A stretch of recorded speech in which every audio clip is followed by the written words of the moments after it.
Começa a ser perseguida em Jerusalém, onde Saulo ainda assolava a igreja com ameaças, arrastando homens e mulheres e colocando na prisão. Vamos ver o primeiro mártir, Estevão, instituição dos diáconos, e a guerra começando aqui, a perseguição da igreja.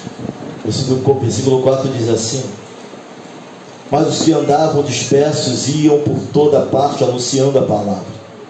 Descendo Filipe a cidade de Samaria, lhes pregava a Cristo. E as multidões unanimemente prestavam atenção ao que Filipe dizia, porque ouviam e viam os sinais que ele fazia. Pois que os espíritos imundos saíam de muitos que os tinham clamado, clamando em alta voz. E muitos paralíticos e coxos eram curados. E havia grande alegria naquela cidade. Estava ali um certo homem chamado Simão, como aqui no versículo 9, que anteriormente exercera naquela cidade a arte mágica, e tinha iludido a gente de Samaria, dizendo que era um grande personagem, ao qual todos atendiam, desde o mais pequeno até o maior, dizendo: este é grande virtude de Deus. E entendiam-no a ele, porque já desde muito tempo os havia iludido com artes mágicas. Mas como crescem em Filipe, que lhes pregava acerca do reino de Deus e do nome de Jesus Cristo, se batizavam tanto homens como mulheres. E creu até o próprio Simão, e sendo batizado ficou de contínuo com Filipe, vendo os sinais e as grandes maravilhas que se faziam, estava atônito. Os apóstolos, pois, que estavam em Jerusalém, ouvindo que Samaria recebera a palavra de Deus, enviaram para lá Pedro e João, os quais, tendo descido, oraram por eles para que recebessem o Espírito Santo, porque sobre nenhum deles tinha ainda descido, mas somente eram batizados em nome do Senhor Jesus. Então lhes impuseram as mãos e receberam o Espírito Santo. E Simão, vendo que pela imposição das mãos dos apóstolos era dado o Espírito Santo, lhe ofereceu dinheiro. Só até aqui. Oremos ao Senhor. Pai querido, eterno Deus, nós te louvamos e agradecemos o teu nome. Te glorificamos, Senhor, e te glorificaremos enquanto existirmos, pois entendemos que tu és a rocha muito mais alta do que nós.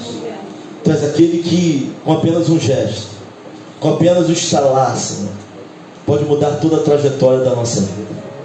Nós cremos em Ti e aí na Tua palavra, Senhor, que é poderosa para mudar situações.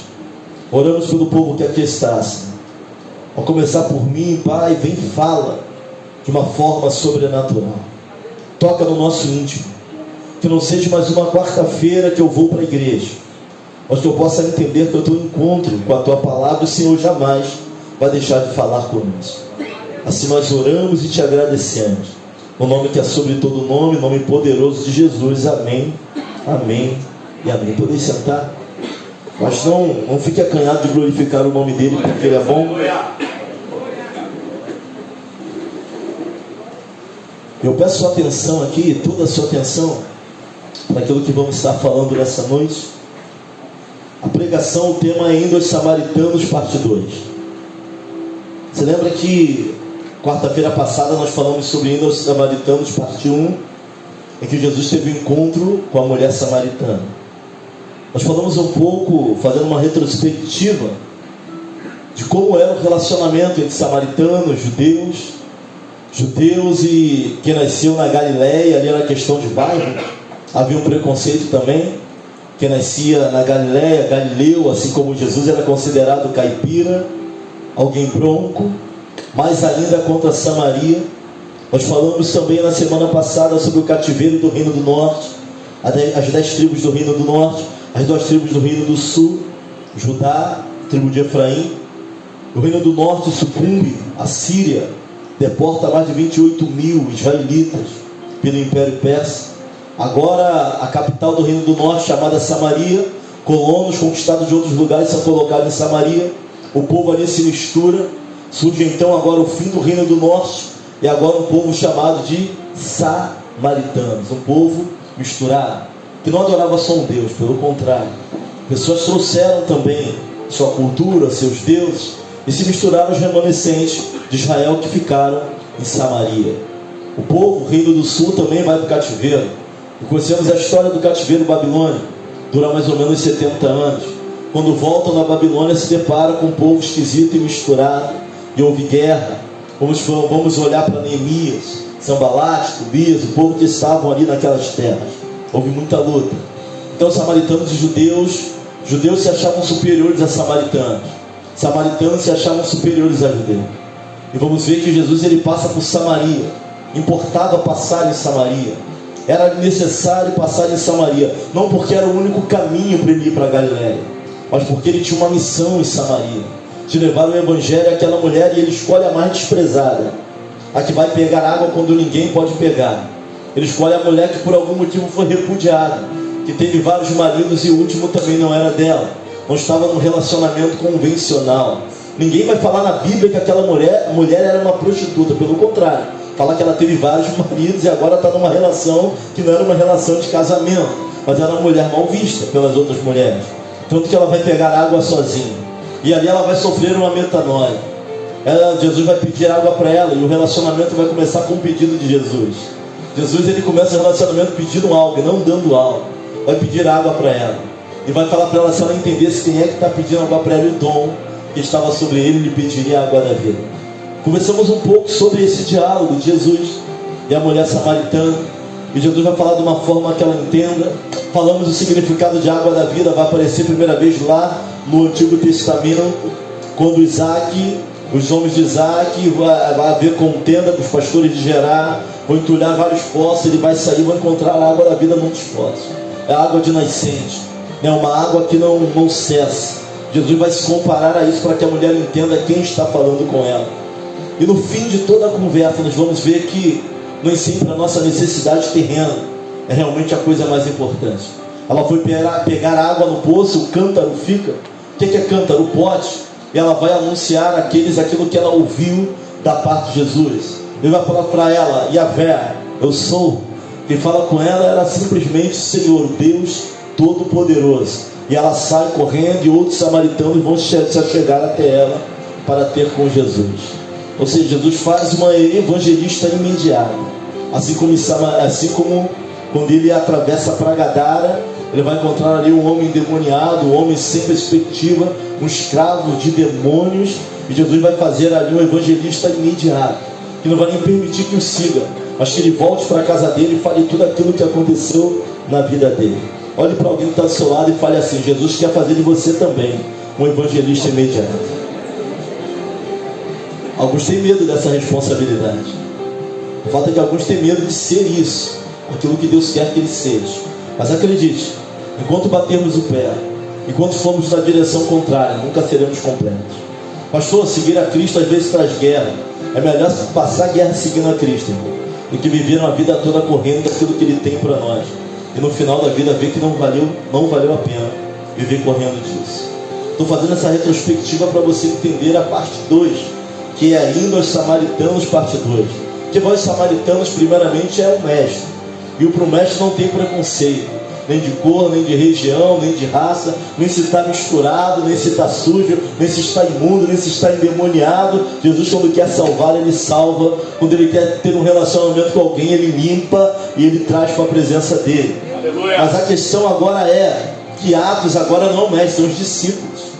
Agora quem tem que partir é os discípulos. Quando nós olhamos para Atos capítulo 1, versículo 8, vai dizer assim: mas receberão poder quando o Espírito Santo descer sobre vocês, e serão minhas testemunhas em Jerusalém, em toda a Judéia e Samaria, e até os confins da terra. Jesus ele deixa um mapa de como a obra dele deve ser feita. Vai falar para ele assim: vai descer poder, vai descer virtude, vai descer capacitação sobre o meu povo, e aí vocês serão minhas testemunhas. E ele vai dar aqui um mapa: serão minhas testemunhas em toda a Judéia, Samaria, até os confins da terra. Ele está dizendo que Samaria está no mapa de pregação para a salvação. Ele está dizendo que, independente deles se darem ou não, Samaria fazia parte do seu plano de mensagens, do seu plano de pregação, fazia parte das boas novas. Irmãos, o evangelho não tá se importando se você se dá com o vizinho ou não, se você não fala há muito tempo que aquele parente, ele está no mapa de pregação para a salvação. O evangelho não se preocupa se o povo se dá ou não se dá. Jesus está acima de tudo isso, irmãos. Jesus é a aliança entre eu e você, entre você e o seu vizinho, entre você e o seu parente. De repente tu não se dá muito bem, mas o evangelho não enxerga nada disso. Está acima das nossas concepções. Às vezes para obedecer você vai contra a tua vontade, às vezes não, quase sempre para obedecer a palavra estamos indo contra a nossa vontade. Ah, pastor, não sinto de perdoar. A Bíblia não manda sentir, ela manda perdoar. E aquele que perdoa não libera só a pessoa, não. Ele se libera para continuar a sua trajetória e caminhar sem cadeias, sem acusação sobre a sua vida. Alguém tinha que ir em Samaria, alguém tinha que descer. Jesus ia uma coisa, pastor Claudemir ia onde as pessoas não gostam dele, se acham superior é outra. Já como o Fábio está onde as pessoas não gostam dele, se acham superior a ele, e ele tem que descer naquela cidade para pregar é outra. Mas ser cristão é ser um pequeno Cristo. Ser cristão é seguir os passos do nosso Senhor. O que Jesus faria no nosso lugar? Essa é a grande questão. Eu estava analisando a questão de dar outra face. Quando alguém lhe bater, você dá outra face, significa você continuar a sua trajetória. Que aquilo não seja impedimento para que você pare. Bateu em uma, você dá outra e segue em frente. Significa ficar ali apanhando o tempo todo, não. Seguir em frente. Dá outra face. Não ficar preso a esse tipo de questão. Ou seja, Samaria estava incluída no mapa, no projeto de pregação do Evangelho. E é interessante, ele vai falar assim, ó, prega, quando vier a virtude, serei minha testemunha. E do grego, mártir, que significa testemunha. Mas o que significa ser um mártir? Significa alguém que está disposto a testemunhar de forma tão radical, a ponto de entregar a sua própria vida por isso. A gente tem que ter muito cuidado quando olhamos para a Bíblia e tem um termo, não sei se é martirias, é algo desse tipo, significa mártir, que significa testemunho. Isso está dizendo, vocês serão meus mártires em toda a Judéia, Samaria, nos confins do mundo. Ser um mártir é estar disposto a morrer por essa fé. Testemunha fica bem longe. Quando a gente começa a falar de mártir, o negócio fica mais complicado. Deixar de cumprir alguma coisa, deixar de fazer para testemunhar a Cristo. Mas é esse nível de testemunho que ele está falando aqui. Serão meus mártires. E isso é algo mais complicado. Porque às vezes não queremos abrir mão de nada para adorar o nome do Senhor. Quanto mais ser um mártir. Queremos abrir mão de um sono, não queremos abrir mão de um horário, não queremos abrir mão das nossas preocupações. Como ser uma testemunha, como a Bíblia diz, no sentido de mártir? Como viver isso de fato? Aí é algo um pouco mais complicado. Mas essa foi a instrução deixada por Cristo. Comece em toda a Judéia. Vá onde vocês não gostam. Pregue até onde não gostam de você, até os confins da terra. E quando nós voltamos aqui para o texto de Atos capítulo 8, versículo 5, nós vamos ver aqui um obreiro extraordinário, muito pouco falado, o Filipe. Quando nós olhamos aí para a instituição dos diáconos, irmãos, é algo complicado. Porque ele vai falar que escolhei, pois, irmãos, entre vós 7 varões de boa reputação. Repita comigo, boa reputação. Cheios do Espírito Santo e de sabedoria. Repita comigo, cheios do Espírito Santo e de sabedoria. As quais continuamos sobre este importante negócio. Parece até escolha para pastor, não parece? É para diácono. Homens cheios do Espírito Santo, ou seja, cheios de discernimento, guiados pelo Espírito Santo, com entendimento, cheios de sabedoria. O que nos falta hoje é discernimento de tudo. Sabedoria para ver o que é bom, sabedoria para ver o que é mal, sabedoria para ver quando é Deus falando, sabedoria para ver quando é demônio, sabedoria para ver se vai levar para um bom lugar, sabedoria para ver se vai levar para um mau lugar. Esse aqui era o crivo para ser diácono. Parece, olhando assim, parece até coisa para não, para ser diácono. Esse aqui era o crivo. Aí vamos ver a história de um homem extraordinário. Quase ninguém fala dele. Diácono Filipe. Nem todo diácono é pregador. Mas vamos olhar para Estevão que morre. Vai dizer a Bíblia que ninguém podia, com o espírito que havia nele, a sabedoria de Deus que havia em Estevão. E agora vamos falar aqui de Filipe, que desce a Samaria sem nenhuma liderança mandar. Filipe vai seguir o que? A instrução que foi dada: Judéia, Samaria e confins da terra. Filipe vai descer e ninguém vai estar dando a instrução. Aqui não vejo, pelo menos a Bíblia falando ou narrando, que um dos líderes falou assim: Filipe, vai em Samaria. Aqui eu não estou vendo questão de cargo, irmãos. Ele não trabalhava pelo cargo, Filipe trabalhava para o reino.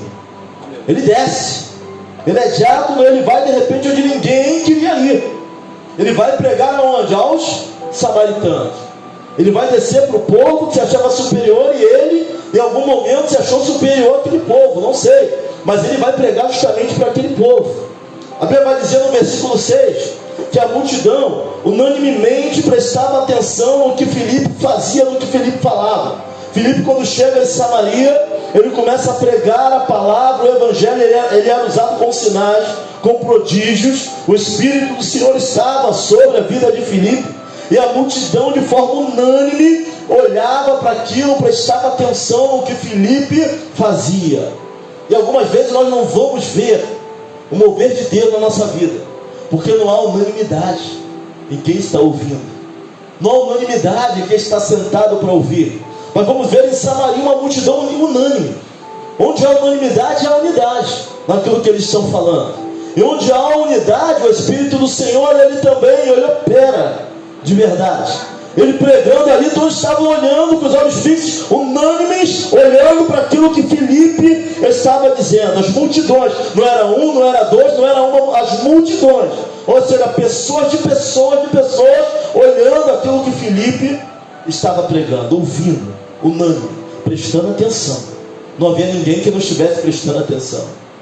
Tem coisas que para acontecer na nossa vida vamos ter que estar unânimes aquilo que a palavra está dizendo, não duvidando da palavra, não discordando da palavra. Mas se a palavra é do Senhor, nós temos que avaliar a palavra. Mas se a palavra é do Senhor, se é íntegra, é necessário haver unanimidade naquilo que estamos ouvindo. O povo unânime.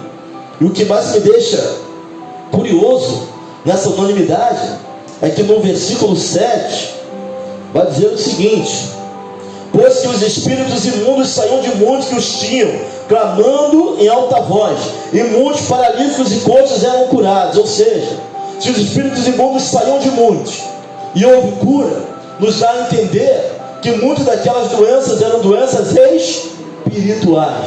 Pastor, existe a mulher que andava encurvada, aquilo ali era um demônio montado nas costas dela, e já há tempo havia um demônio sobre a vida dela.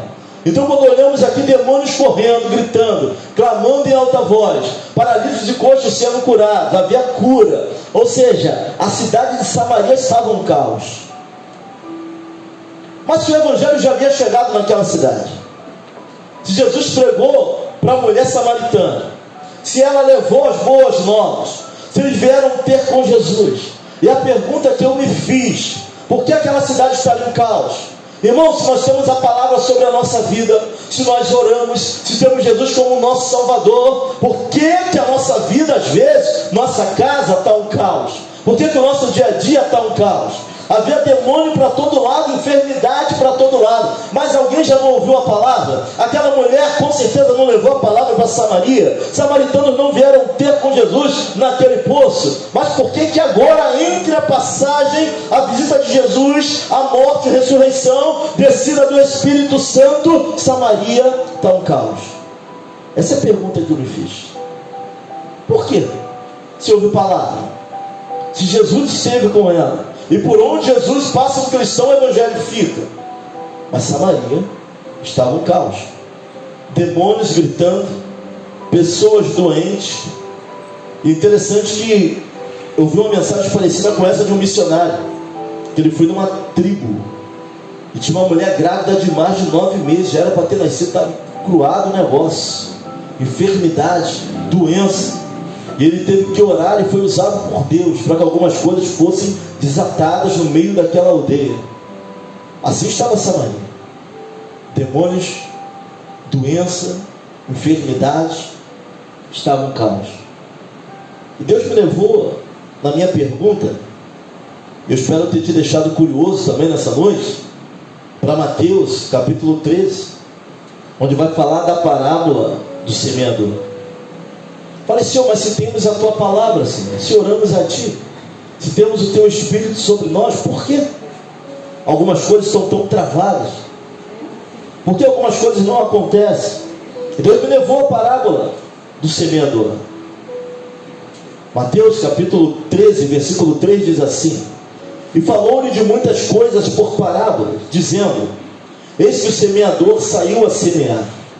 E quando semeava, uma parte da semente caiu ao pé do caminho. Vieram as aves e comeram.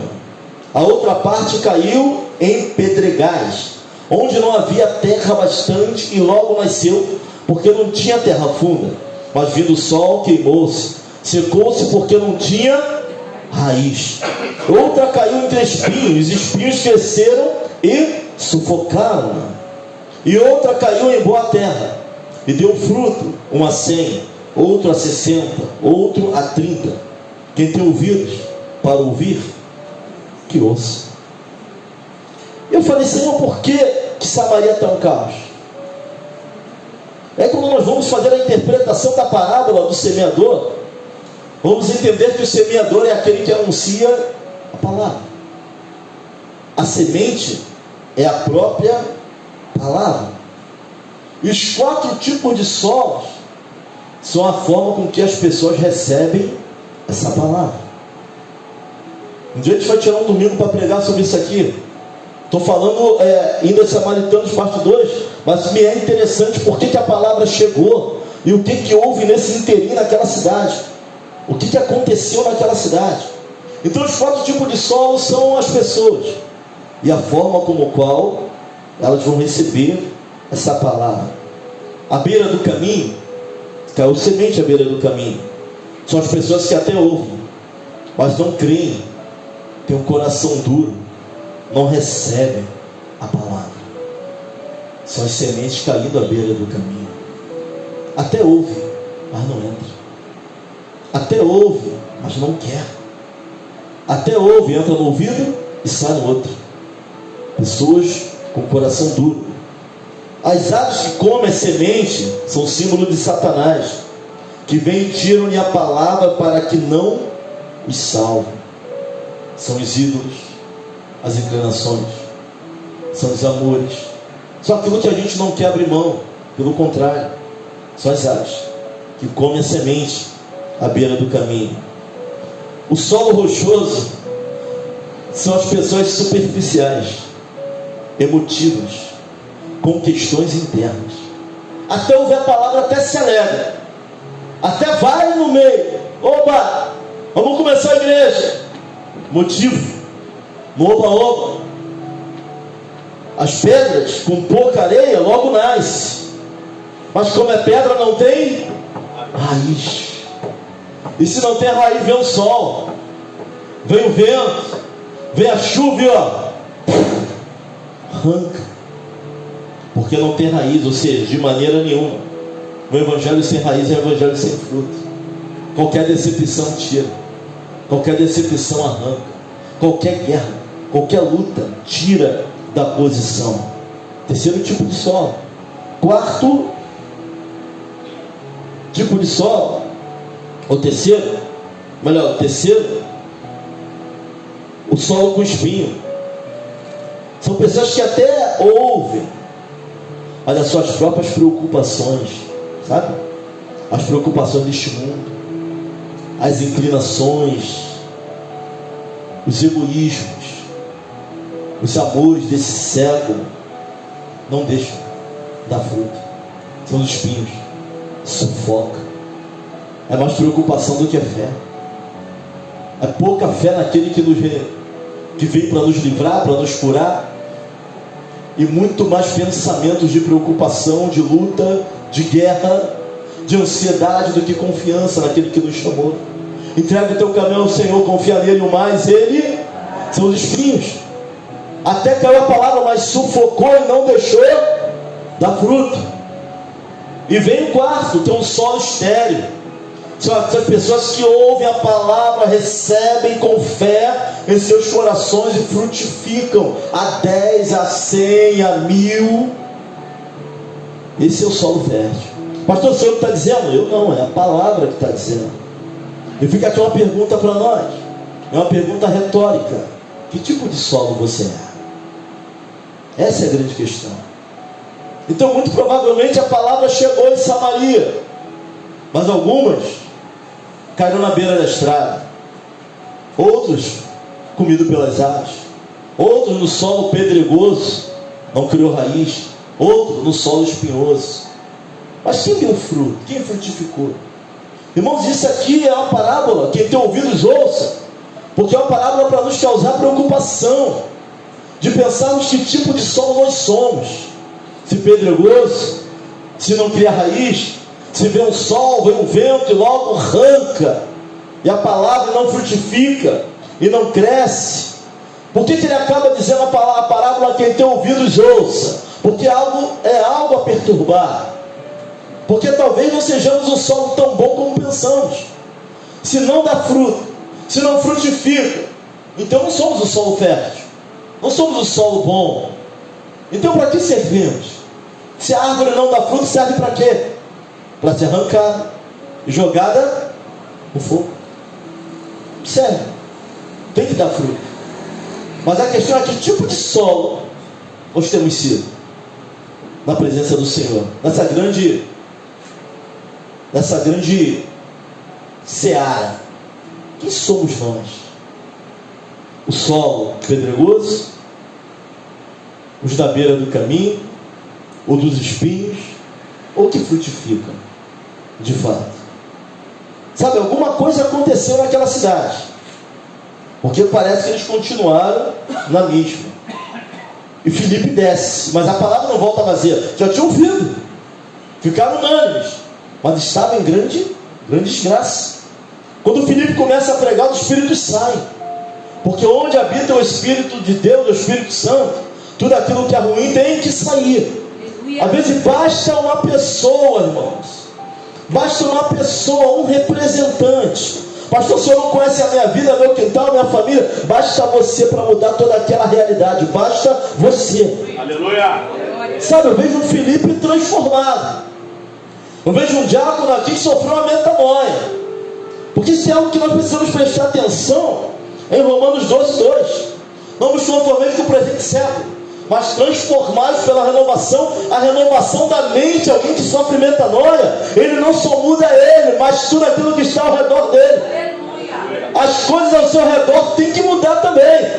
Não é uma conformidade com a situação, mas é uma transformação. Quando a nossa mente é renovada, quando nós sofremos sim essa transformação de dentro para fora, aquilo que está fora, aquilo que está ao nosso redor também muda.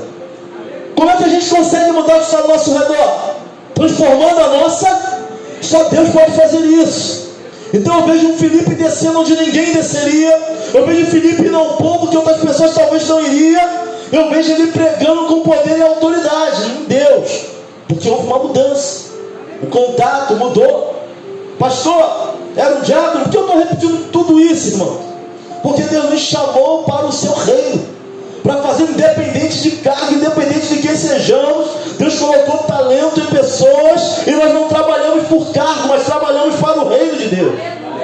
Ele desce, ele prega, e ele vê demônios correndo. Imagine você sendo usado dessa maneira, você chegando no meio da tua parentela pregando, quem está doente se levanta, Deus começa a operar, demônio começa a correr, quem está em depressão se levanta. É possível. Mas uma igreja que crê na transformação. Jerusalém agora, a igreja perseguida, ela precisa sair. Será que a gente vai precisar ser perseguido para despertar o dom que há em nós, irmão?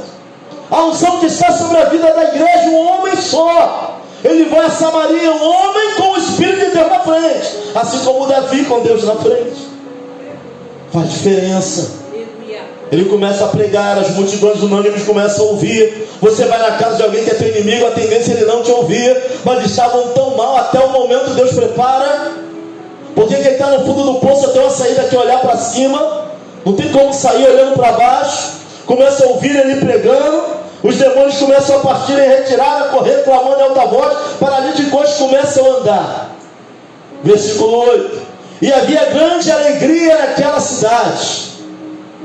Pastor, mas eu me sinto triste, não há alegria na minha vida. Se debruça na doutrina, vai para a palavra, vai orar. Senhor, quero sentir a tua presença.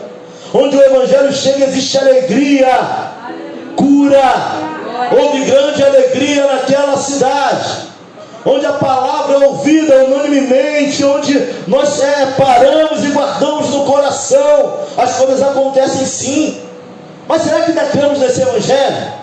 Onde ele é pregado e a grande alegria, porque nós somos cristãos e estamos vivendo dessa maneira. Será que temos provado do melhor de Deus para a nossa vida? Desse mistério, que é a palavra, que é o mover de Deus de fato. Temos vivido isso? Essa é a questão. Houve grande alegria.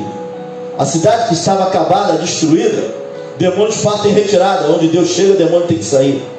Onde a palavra chega, aquilo mal tem que sair. Onde alguém cheio do Espírito chega, quem está com outra coisa vai ter que sair. Sai correndo, sai clamando. Existe cura naquele lugar. Mas sabe o que acontece? Agora eu estou vendo um diácono saindo da metanoia para a maturidade. Olha o nível de maturidade de Filipe. Versículo 14: os apóstolos, pois que estavam em Jerusalém ouvindo que Samaria recebera a palavra de Deus, enviaram para lá Pedro e, ouvindo que Samaria, alguém pregou lá, não foram eles, não foi a liderança, o diácono foi lá e pregou. Eles ouvindo, a irmã Marília foi lá e pregou. Agora os dois generais de 4 estrelas ouvindo, foram para lá, mas não foi eles que foi lá. Agora eles vão, porque alguém pregou. Quando eles chegam, Filipe sai de cena. Por que chegou ali? Os dois? Porque quando eles oravam, as pessoas recebiam o quê? O Espírito. Filipe batizou na água em nome de Jesus, mas ele não tinha o dom de levantar as mãos e as pessoas receberem a virtude do Espírito Santo. Eu vejo aqui agora nível de autoridade, e tem que ser maduro para entender nível de autoridade. Até pregar demônio correr e vidas serem curadas e batizar nas águas, Filipe. Agora estender as mãos para a descida, para a plenitude, para receber do Espírito Santo, João e Pedro. E quem tem maturidade para isso? Para pregar e sair de cena quando tiver que sair.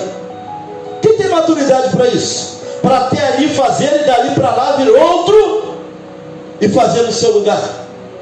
Quem tem maturidade para isso?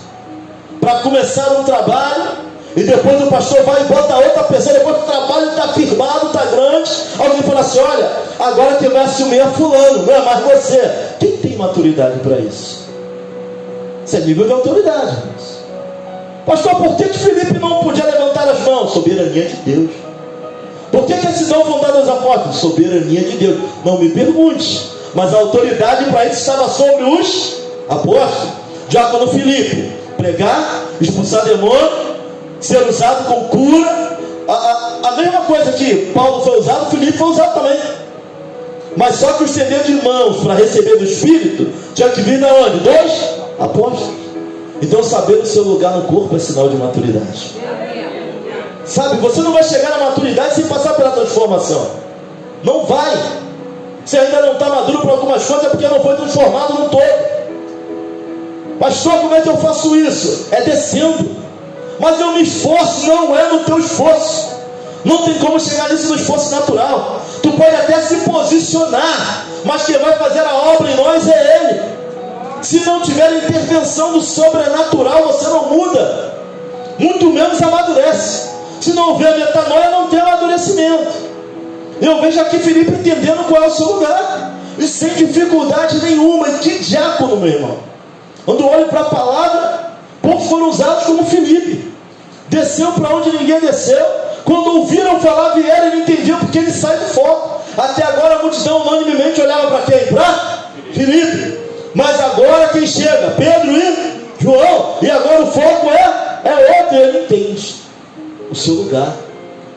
Olha para alguém e fala assim: entenda o seu lugar dentro da família. Sabe, a gente para de bater cabeça quando a gente começa a entender que nós somos. Isso não é só na família de fé, não, até na sua família tem que entender o seu lugar. Eu vi uma pastora falando sobre uma nora de alguém. Que essa nora chegou para ela e falou assim: olha, pastor, eu não vou mais na casa da minha sogra, porque quando eu chego na casa da minha sogra, ela quer que eu cozinhe, ela quer que eu lavo louça. Quando chega as outras noras, ela senta, fica igual a rainha, tem que servir todo mundo. Então que fica as outras noras com ela para lá. Aí a pastora virou para ela e falou assim: olha, minha filha, a questão é que a tua sogra não te tem como nora, te tem como filha. Intimidade para mexer na panela, abrir geladeira é de filho, não é de nora. Não é que a tua sogra não te ama, mas ela te tem como filha, alguém que ajuda, alguém que vai meter a mão com ela, alguém que vai ajudar ela a servir outras pessoas. Teu relacionamento com a tua sogra não é de nora e sogra, é de mãe e filha. É você que não entendeu o seu lugar na família. Você está entendendo? Precisamos entender que nós somos. Isso diminui a dor de sentir rejeitado quando tu entende quem você é de fato. Ah, pastor, eu só lembro de mim por aquilo que eu faço, aquilo que eu sou. Mas a árvore é conhecida pelo quê? Você só conhece a macieira por quê? Tu come a? Não é isso? Quem já viu a macieira aqui? Eu nunca vi. Mas eu sei que existe pelo. E a macieira deixa de servir porque ninguém viu ela? Ela deixa de dar maçã? Você serve a isso. E vou te conhecer realmente pelo fruto, pelo que você faz, pela pessoa que você é. Qual é a dificuldade nisso? Você toca baixo, vou te conhecer por tocar o quê? Você prega, vou te conhecer pelo quê? Você ora, vou te conhecer pelo quê? Mas se você não dá fruto, vou te conhecer pelo quê? A árvore é conhecida pelo seu fruto. E não é o pastor que está falando, é a Bíblia. É a Bíblia que diz. Filipe entende seu lugar. Sabe, é muito triste alguém que tem talento, mas não entende seu lugar. Aí fica batendo cabeça. E o próprio Deus abate. Porque Deus abate os soberbos. Quando a gente entende quem nós somos, e às vezes não é nem por mal, é por não entender o lugar, não entender quem nós somos. Então a gente vai para a palavra. Sabe, eu comecei a entender por que alguns crescem, outros não, outros param. Parábola do semeador. Se debruça sobre ela.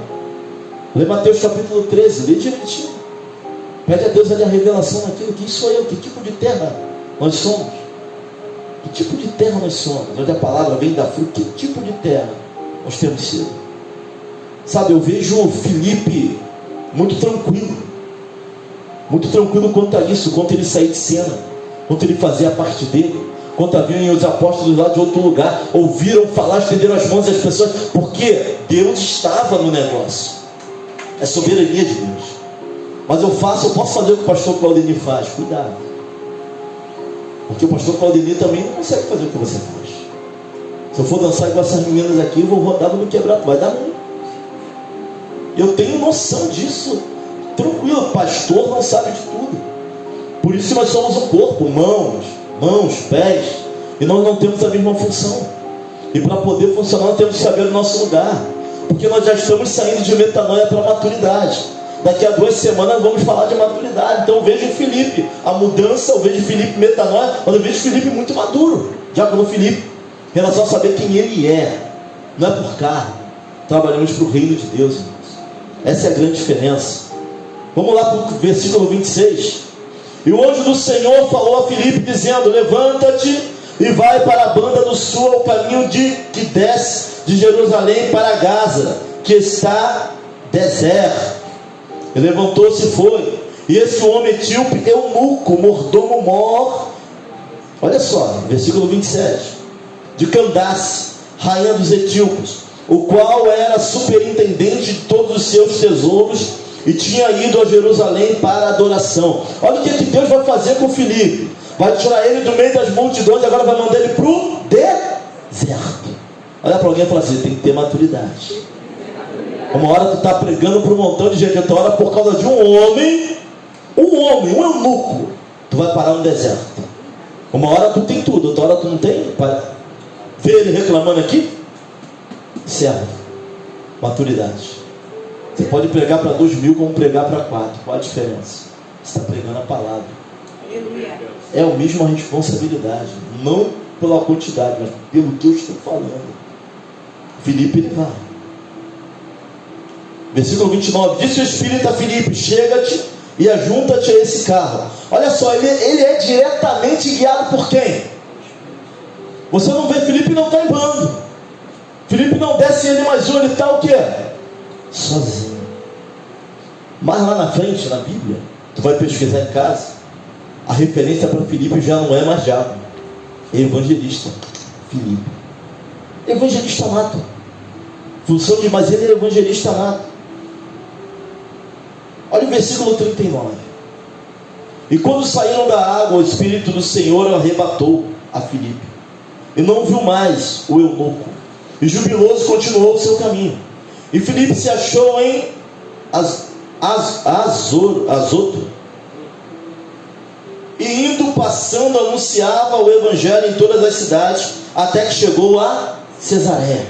Filipe entrou no buraco de minhoca, sobrenatural salmão em outro lugar, irmãos. Quantas pessoas você viu a Bíblia relatar isso? Talvez João Batista, o próprio Cristo andava no deserto, daqui a pouco parecia em outro lugar. Fala para o irmão, Senhor, diácono para ser usado. Fala aí. Sabe, Deus, ele tem mais para a nossa vida.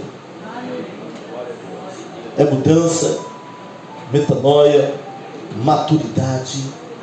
Pastor, como eu vou saber se eu estou amadurecendo? A forma que você se porta diante das adversidades vai mostrar o seu nível de maturidade. Quanto mais difícil for a adversidade, melhor a maneira que você se porta, significa que está vendo amadurecimento na tua vida. Ninguém amadurece de uma hora para outra. Tem questões que antigamente você já estava batendo com a cabeça na parede, já estava correndo querendo pular na frente de um carro na rua. Hoje você é Deus operando, Deus trabalhando na nossa vida. Sabe o que me ensina indo aos Samaritanos parte 2? Me ensina um diácono usado por Deus, que não prioriza o cargo, mas o reino. Usado de maneira sobrenatural, mas maduro nas suas limitações espirituais, maduro na sua função, naquilo que ele tem que fazer. Por que eu trouxe o diácono como palavra? Que a gente acha que isso é usado desse tipo de pastores. Deus usa quem ele quer e da forma que ele quer. Para algumas coisas ele vai estabelecer níveis de autoridade. Porque não adianta, você quando é ungido, alguma coisa muda na tua vida. Os céus vão ver isso de forma diferente, o inferno vai ver isso de forma diferente. Você quando recebe uma unção e é consagrado para isso, alguma coisa vai mudar na sua vida. Sabe, existe uma missão que nós resolvemos cumprir. Que você possa se achar, porque você não está nessa terra de passagem, irmão. Quando eu olho para a parábola do semeador, eu entendo muito claro que aqueles que estão plantados no lugar certo, da maneira certa, entendendo o que Deus está falando, não tem como não frutificar, não tem como não crescer, para a honra e glória do nome dele. Pastor, crescer dói. Quem disse que não dói? Quem disse que o processo de metamorfose é um processo indolor? Quem disse? E metanoia vem de metamorfose. Se mudar já não é fácil, quanto mais amadurecer. É mais fácil bater o pé. Eu lembro que quando eu soltava a pipa pequena ali embolada, você ia bater no pé, dava um chute na lata. Não é isso? Aí tu vai crescendo mais, você pega aquele montão de nota, vai fazendo o quê? Vai dizer? Paciência. Tribulação. Traz experiência. Traz paciência. É isso que Paulo está dizendo. Amadurecer não é simples, nem é fácil. Mas que possamos sair, irmãos, da mudança, e com a mudança vem em nós o amadurecimento. E nos Samaritanos, parte 2. A gente conclui aqui a nossa mensagem.